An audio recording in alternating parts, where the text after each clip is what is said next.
Today, I will report complex eigenvalue. Ang question natin ay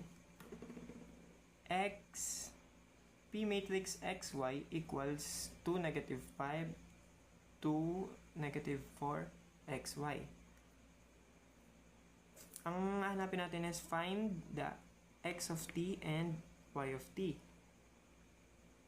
To find the eigenvalue m, we solve a minus mi equals 0. Para mas madali, i-solve natin siya diagonally. Kaya magiging ganito na siya. Ang gagamitin natin formula is a equals ab minus bc. Ayan siya. Ayan, nilagyan ko siya ng letter. Magiging ganito na siya. I-expand natin siya. I-expand natin yung determinant. 2 minus m 4 minus m tapos minus -5 2 equals 0. Ang uunahin natin, ito, unahin natin yan. -5 times 2, positive 10. Positive 10 equals 0. Kasi kakopy lang natin to. Kakopy lang natin sila.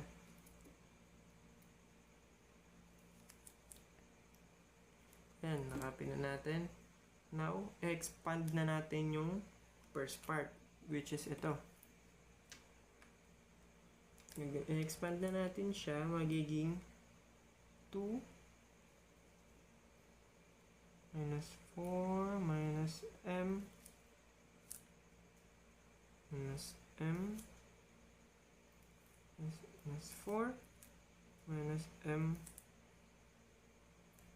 plus 10 equals 0. Now, i-distribute na natin. 2 times -4, -8. 2 times -m, magiging 2 na, edi magiging ano na siya, -2m. Now, proceed naman tayo dito sa next part. Ikakopy lang natin siya, plus 4m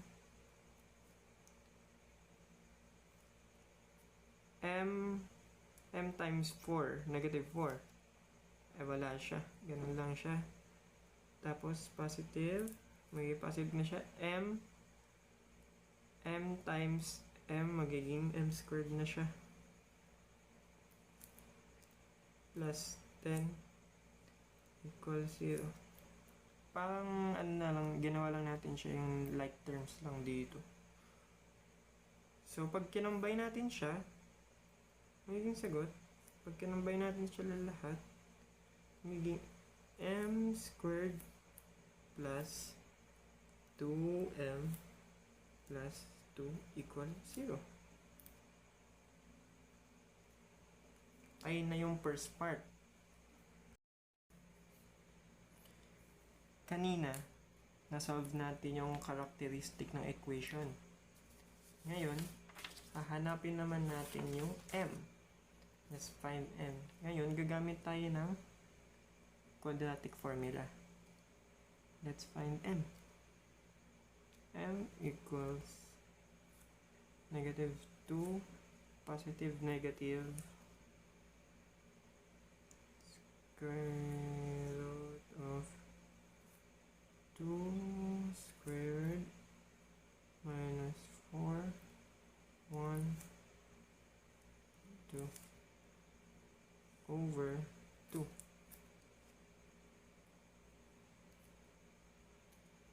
Now, sasolve natin siya. 2 negative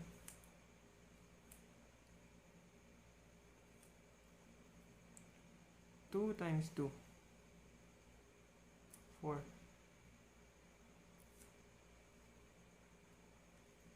4 minus 4 times 1 4 4 times 2 8 over 2. Now, bababa na natin siya. M equals negative 2, positive, negative, tapos 4 minus 8. Edi magiging negative 4 siya. Negative 4 divide 2. Magiging 2i. Saan yung galing yung i? Over 2. Yung nanggaling yung i, kasi base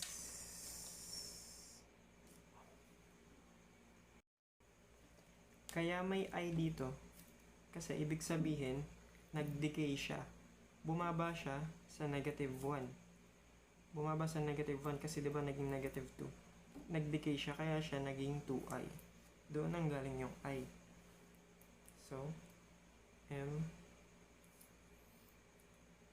equals, ano natin siya.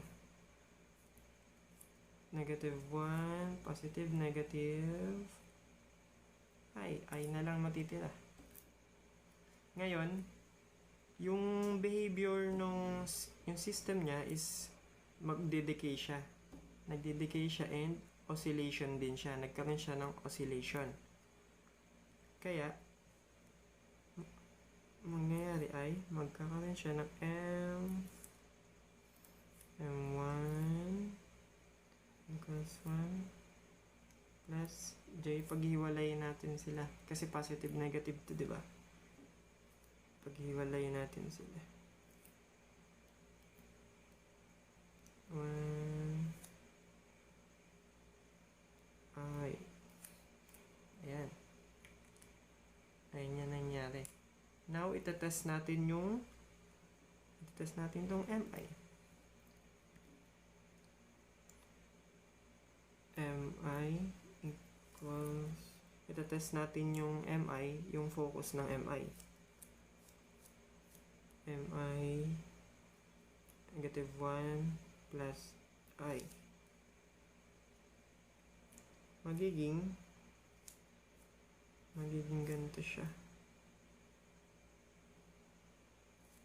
Yung mi natin, gagamitin natin siya doon, sa kanina. Dito, sa kanina dito. Ngayon, mi equals 2 minus, then close parenthesis, negative 1 plus I negative 5 2 negative 4 minus negative 1 plus I. Ngayon, tingnan natin kung ano magiging sagot. 2 minus negative 1, hindi magiging 3. 3, magiging negative na yung I dun. Negative 5, plus parenthesis 2. Dito naman, negative 4 minus negative 1. Magiging negative 3 siya. Ay. Ayun yung nangyayari sa kanya.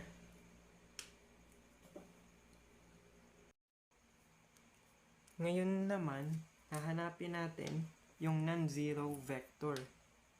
Para mahanap natin yon, gagamitin natin ang S equals C1, C2. Ayun yung gagamitin natin. And isolve natin siya using this. A, yung kanina pa rin. A minus mi x equals 0. Yung kanina pa din na ginagamit natin.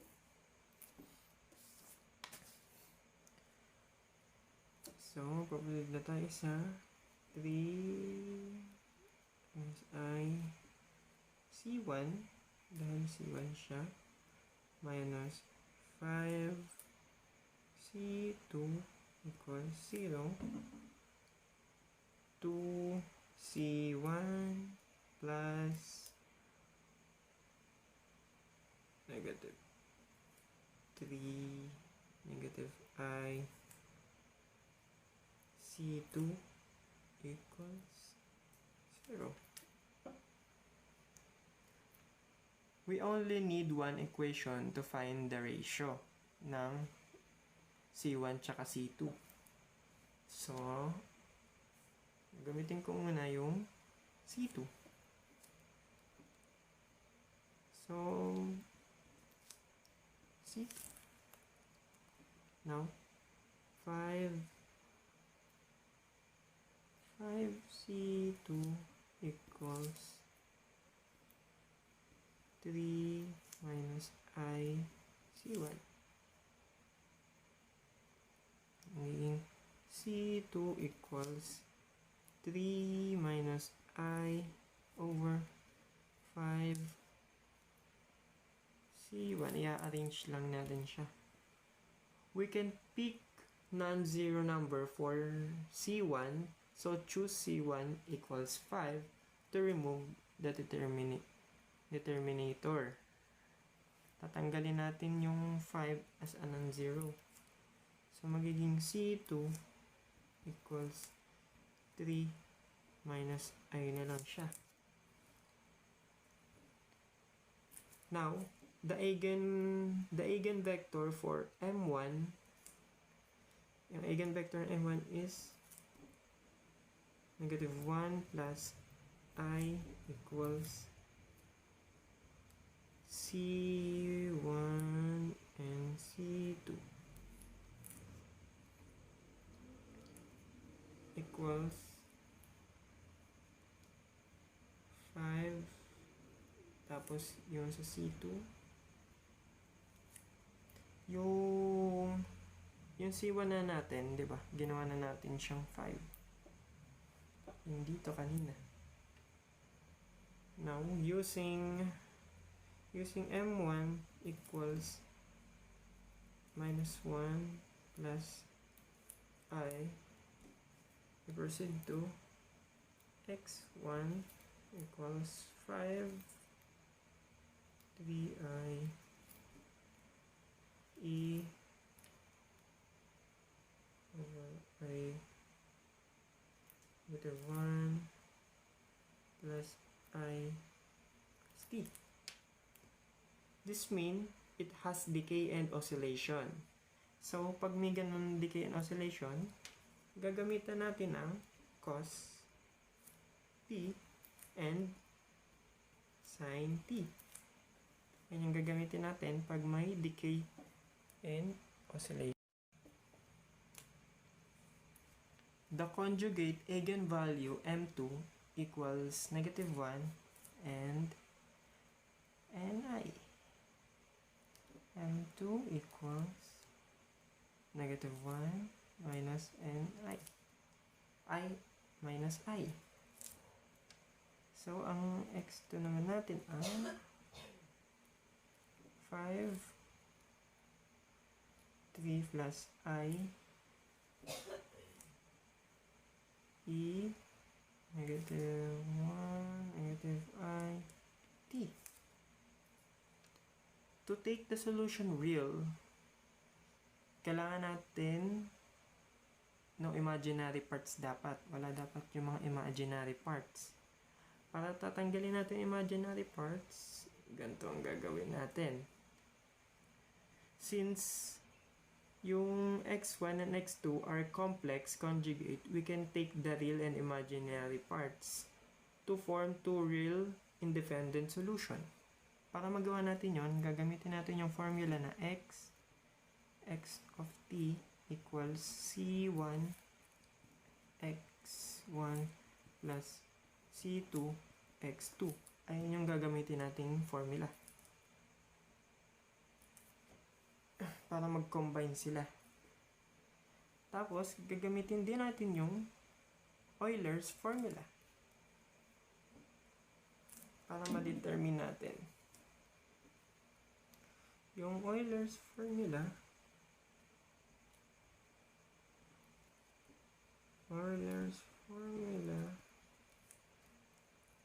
ay E AT plus IB equals EAT open close parenthesis cos PT plus I sin DT. Yan yung Euler's formula. So, mag-start na tayo sa x1.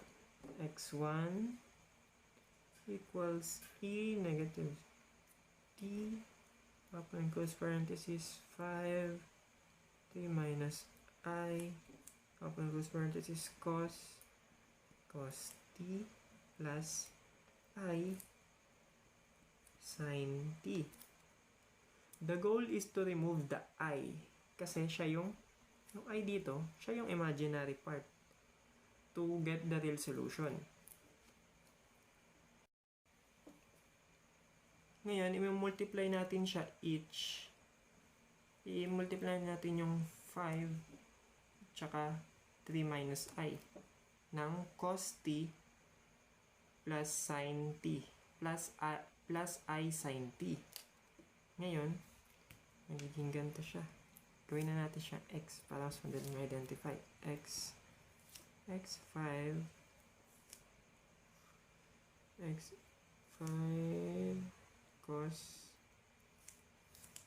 cos T plus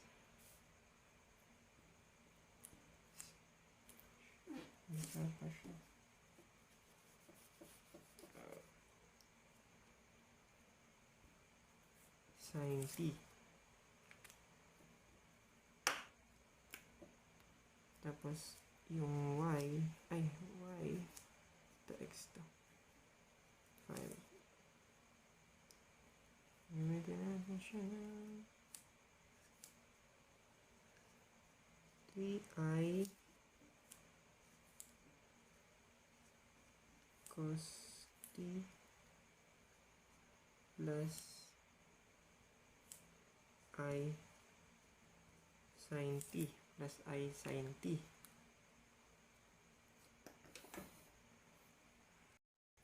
Dito, uunahin naman natin yung second term. Una natin gagamitin yung second term. So, ito yung second term, magiging 3 minus I cos T plus I sin T equals 3 cos T plus 3 I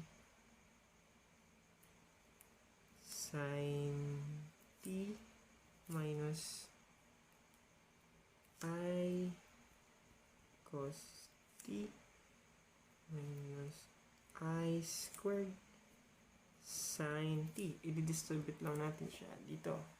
Bali parang connect times natin sila. Then,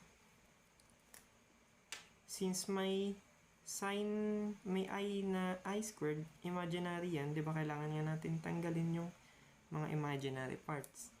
Yung imaginary parts niya, magiging equal siya sa negative 1 para makancel natin.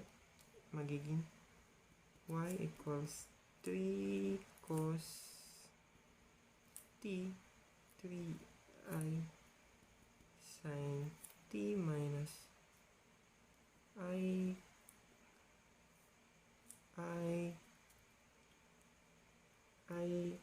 cos T plus sin T. Nawala na yung negative, naging negative na yung I squared. Nawala na siya. Vanish. Now, ang mga vector na natin ay x1 equals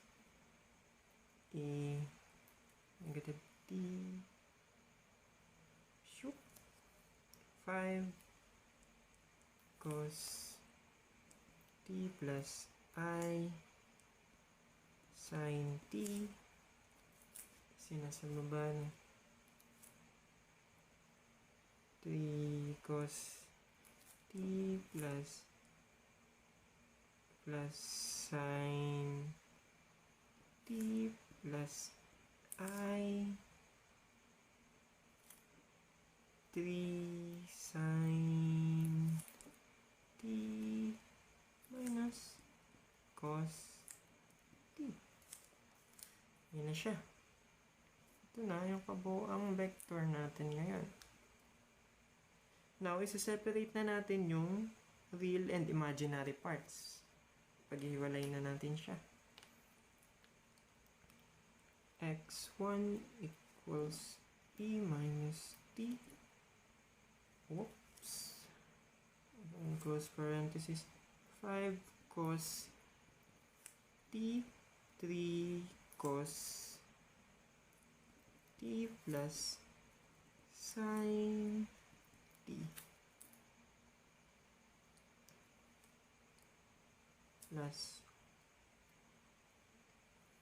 plus I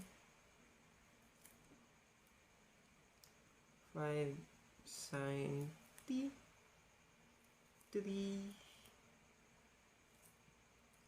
3 sin t minus cos t. Ito yung real solution natin. Ito naman yung imaginary solution natin. Kasi may I siya. Kaya siya yung naging imaginary solution. From this, makakagawa tayo ng two real solution na x r1, yung percent ng r is real, equals e minus t 5 cos t 3 cos t plus sin t. Ayan yung first real. The second one is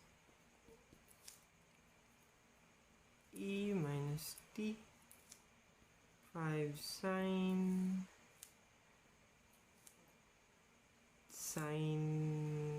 t tapos 3 sin t minus cos t. Ay, dahil dyan, nalaman natin yung two real solution natin is independent using ginamit natin dyan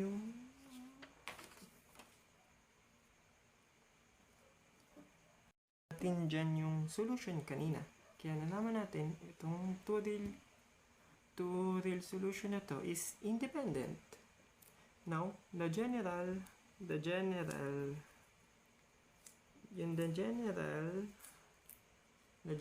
real solution natin ay x t equals b1 xr1 plus b2 xr2. Yan na. Nakuha na natin yung general solution.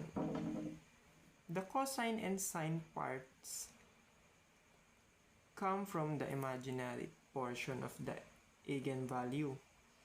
So, the e minus t from the real parts is minus 1. Makes the motion shrink over time. So when you plot x and y, you get a spiral that moves inward toward 0. Kaya, nalaman natin na tama siya at independent yung dalawang real solution natin. That's all. Thank you.